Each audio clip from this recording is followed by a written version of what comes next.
What's up guys, welcome back to more Minecraft Xbox 360 edition. Last episode we made some serious progress, we did some great things. For instance, over there's an enchanting room. You might be able to see the bookcases. But yeah, so I built that enchanting room, and in order to do that I had to go and find some diamonds. And so I got this diamond pickaxe that has Unbreaking 3, Efficiency 4, so it could be better, but it's still pretty great. So, yeah, that's what I did last episode. This episode, I want to continue the amazing progress.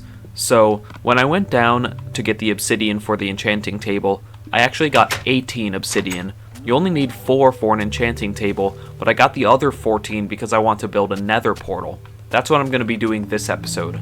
But I don't like to build my nether portals just out in the open. I like to build a sort of structure for them. And so I have a plan to build something that's somewhat similar to a ruined portal from a modern Minecraft. I've already built the design in creative mode on a separate world, so all I have to do is replicate it. And this design requires my favorite building block, stone bricks. I have had to use stone bricks in the past 2 episodes. 2 episodes ago, I built this really painful, I built this staircase that goes down to my spider grinder, and that was really painful. There was just never enough stone bricks. And then yesterday, wasn't that bad, but I did have to get some stone bricks for the enchanting room. So while that's doing its thing, I think the best thing to do is look for a location to build it. And I may have just found one. This looks like a pretty decent area. It's sort of like somewhat close to the enchanting room. Yeah, you know what? I think this is a good location. I'll build it right here. I'll admit, I'm kind of exaggerating the stone brick thing. Like, I already had some in my storage system, and I really don't need nearly as much for these builds. Like, for that one, I actually barely needed any. For this one, I'll need more, but not a crazy amount. I did this on my creative world when I was experimenting with designs, and I found it easier to build the portal first and then build the sort of structure around the portal. That's what I found to be easier. So I got this kind of little bit laid down. I had enough stone bricks for that, but, you know, I do gotta go get more. I put in 2 stacks of stone bricks. Although it's completely overkill, I just do not want to ever have to cook stone bricks ever again. Well, of course I will need to, but if I just have a abundance, you know, if I cook a lot of stone bricks, if I have an abundance, I won't need to do it for quite a while. Oh, wait. What is this? That's weird. A pickaxe. It seems efficiency applies to every block, not just to the ones that the pickaxe is meant to mine. That is really weird and kind of cool. And it is almost done. There are just some finishing touches I want to make still. And that's more or less that for now. I got the most of it done. There is a little bit up there that I want to eventually fill with gold. And then I also want to surround the area with netherrack, but you know, I can't actually do that until I go to the nether and get netherrack. So with that out of the way, I think it's time to go to bed and then light the portal and go to the nether. Now, the nether is really dangerous, so I am going to craft some golden apples, which in this version are actually really cheap. I mean, look at that. It's just golden nuggets. Like, that's cool. Now, they have the enchanted golden apple texture, but I'm not sure if they behave like normal golden apples or the enchanted golden apples.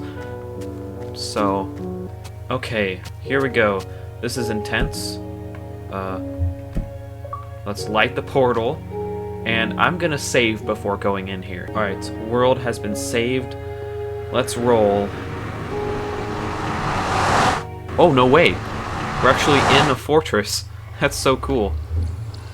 What I should really do is I should get a map, and I'll write down the coordinates. The coordinates of the portal are 61, -45. I remember these massive bedrock walls. Because the world sizes are limited, they needed some way to limit the size in the nether.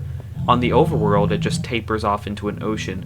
But here, they kind of took a brute force method and just made it turn into a, a massive wall. Thankfully, I do not think that wither skeletons exist in this version, because wither skeletons were added in version 1.4, and as established, this version is 1.1 or 1.2. It's one of those, I don't really know. Now, I love the new Nether. The Nether update is my favorite update ever, but I think there's something to be said about the old Nether too.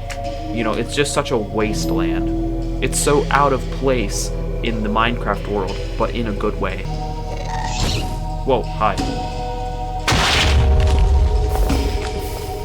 We are already being assaulted by gas. Okay, Nether wart, that's good. The blaze spawner.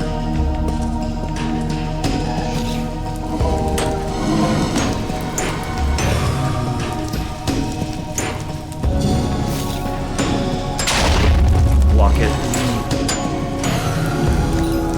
This is the first time in a while I've done, like, proper combat. I rarely actually have to fight mobs. Okay, this is not good. I should maybe eat a golden apple. But one of those blaze spawners has to go. I noticed that there's two, and one of those has to go. Okay, you know what? I have 7 golden apples. I can afford to use them a bit. Okay, I'm gonna turn this section up here into a little panic box. Okay, forget the panic box. This will be my panic box. I need a break. All that, and I got 3 blaze rods. Ooh. I bring it up time and time again that the Xbox 360 edition was really created with the player's best interest in mind.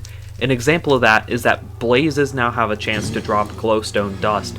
Because the Nether is so small, they want to add an infinite way to get glowstone. And so since blazes can spawn infinitely, oh god, this isn't good. What are you doing here?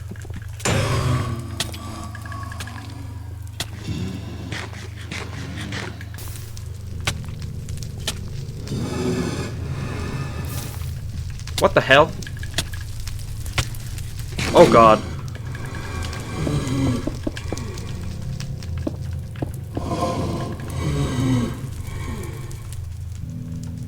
I gotta be really careful here. Okay, I'm gonna ambush, drop down, block hit. Let's go. I think I'm gonna stop and leave once I get 10 blaze rods, because that's enough for plenty of brewing, and then also should be enough to get me to the end once I have enough ender pearls. Bring it on, man.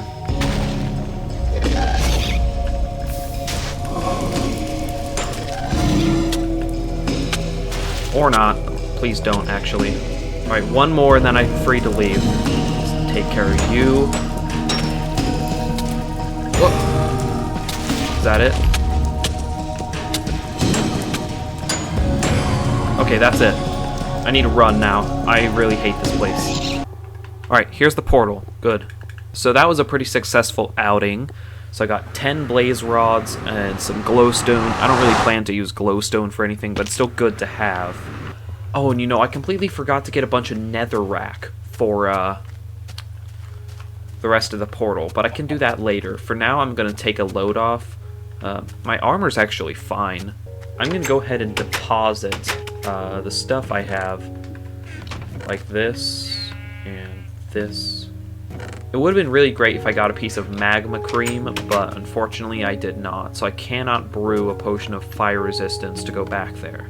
So here I am back, and I'm gonna dig up out of here. Oh, and I'm already...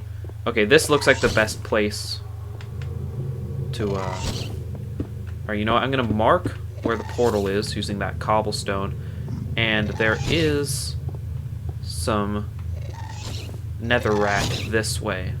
So this seems like the best place to get it. That was quite the jump. Well, it wasn't that hard, but it was still nerve-wracking. I'm not going to bother mining this in the open, because that's not a good idea. Here I am in my safe little hidey hole, safe from the ghasts, and I'm just going to get a bunch of netherrack to finish that portal. I just realized that getting back to the fortress might be a pain, since I had to jump across this gap. Wait, no, it's fine. It's right here. Doing some parkour. Okay, it wasn't actually that bad. I thought I would need to bridge, but I didn't. And, alright, so we're home safe with over a stack of netherrack, so that's more than enough. Well, I think that looks solid. Turns out a stack, a little over a stack, was just enough. I was beginning to worry that it wouldn't be, but I think it looks good. So I'm checking the recording time. It's been recording 34 minutes now, and so I think that might make for a bit of a short episode. And so I guess what I can do is I can set up a brewing station too. Thanks to the gift of foresight, I already have a bunch of stone bricks for the brewing stand, so I don't actually need to smelt a ton. Yeah, I'm already glad I did that. Now, as always, I will need a location, so let's find one. I think next to the enchanting room would be good. Like right here, I think it'll fit because it's smaller. I think that'll be fine. So yeah, let's build it here. You know, if you ask me what my favorite Minecraft versions are, I would say like 1.7 to 1.8. 1.7 to 1.8, they really strike a good balance because they have many old Minecraft features such as old villages, old enchanting in 1.7, and they have the old Ender Dragon fight too. But those old features are more polished. I'm going to give an example. When hunger was introduced in beta 1.8, a lot of people were really turned off by it because a lot of people didn't like to eat constantly. You know, it was just kind of taken for granted that you only have to eat when you're hurt. But a thing about hunger when it was added in beta 1.8 was that it was in a really unpolished state. It drained too quickly, saturation wasn't a thing, I think at least. So it wasn't in a very good state. So now hunger isn't that bad. You know, it's kind of a mild inconvenience at worst. But at the time, people hated it. And so I think 1.7 to 1.8 really just strikes a great balance of having old features, but then also having those old features be a lot more polished, you know what I mean? Alright, I think it looks pretty good. I'm gonna add some fences here and put torches on top, just like the enchanting room. And I think that's pretty good. So I put this chest in here so you can put a bunch of ingredients for potions. So, and a brewing stand. I think that the old brewing stand texture looks a lot better. The new one just kind of doesn't look like a brewing stand. I don't know. Oh, you know, I just remembered you don't need blaze powder to fuel it in this version. I had totally forgotten about that. So I'm cooking up some glass here. I think I'm going to go ahead and make some potions just for the heck of it. You know, I just realized there's two things this brewing station could use. I want to create a nether wart farm. Now, I'll be honest, I'm not entirely sure if nether wart actually grows in this version, but it's worth a try. And I also want an infinite water source so I can bottle up water for potions. Oh, do you look at that? It does grow. Yeah, that does make sense. On a Java Edition 1.0, nether warts would not grow, but it makes sense that it does on this version, since the limited world size is a pretty big hindrance. Although it's fun, it's a pretty big hindrance. And so 4J Studios, when they were creating this, they loved to implement features that would help people out, help people get around that. And so, you know, totally makes sense that it grows like that. So let's brew some potions. Let's get the nether wart in there. And I think I'm going to brew a potion of strength.